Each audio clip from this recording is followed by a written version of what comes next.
BPL এর আজকের match এবং রাজশাহীর বিদেশিরা কি আজকে মাঠে নামবে কিনা এই বিষয়গুলো নিয়ে আমাদের সহকর্মী শাহরিয়ারের সাথে একটু কথা বলতে চাই। সরাসরি চলে যাব তার কাছে। শাহরিয়ার, বিপিএল এর একটা ম্যাচ রয়েছে একটু পরেই, সেই ম্যাচের আপডেটটা জানাবেন। খুলনার একটা সমীকরণ আছে, সেই সাথে ছোট করে জানাবেন যে রাজশাহীরও কিন্তু আজকে ম্যাচ আছে, বিদেশিরা কি আজকে মাঠে নামবে?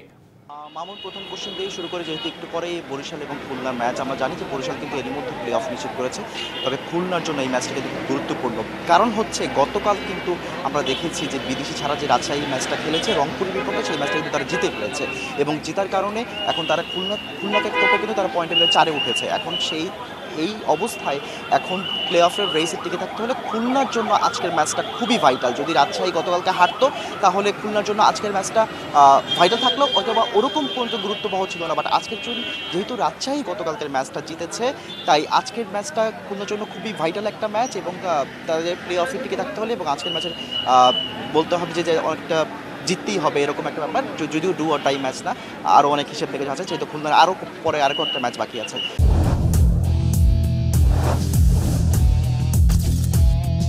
আর যেহেতু রাজশাহীর প্রসঙ্গটা উঠলো, রাজশাহীর কথাটা যে বলি, যে রাজশাহীর কিন্তু গতকালকে খেলা হয়েছে, আমরা জানি যে বিদেশি ছাড়া খেলেছে এবং তারা কিন্তু আজকেও তাদের ম্যাচ রয়েছে সিলেটের বিপক্ষে।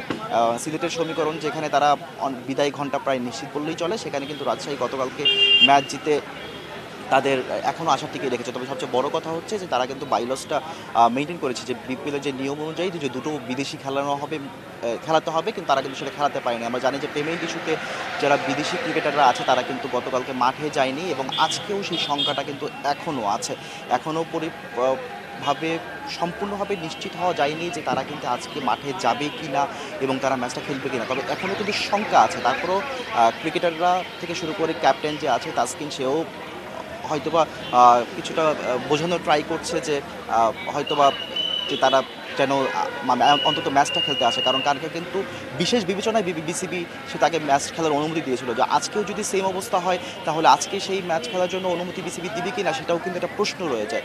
আর আরেকটা কথা, যেটা বিদেশিরা কিন্তু এর মধ্যে দেশে যাওয়ার জন্য তারা রেডি হয়েছিল, কিন্তু শেষ পর্যন্ত হয়তোবা অনেক বোঝানোর পর, বিসিবি থেকেও ফোন দেওয়ার পর হয়তোবা তাদের বোঝানো গেছে এবং তারা দেশে যায়নি। মামুন, শাহরিয়ার, আপনি বিস্তারিত জানাচ্ছিলেন, মিরপুর থেকে আমাদের সাথে যুক্ত হয়েছিলেন শাহরিয়ার, যেটি বলছিলেন যে রাজশাহীর ক্রিকেটাররা তারা দেশে ফিরে যাওয়ার প্রস্তুতিটাও নিয়েছিল, বিসিবির কলে তারা জানি এবং আজকের ম্যাচে খেলা নিয়েও তাদের শঙ্কা কিন্তু রয়ে গেছে।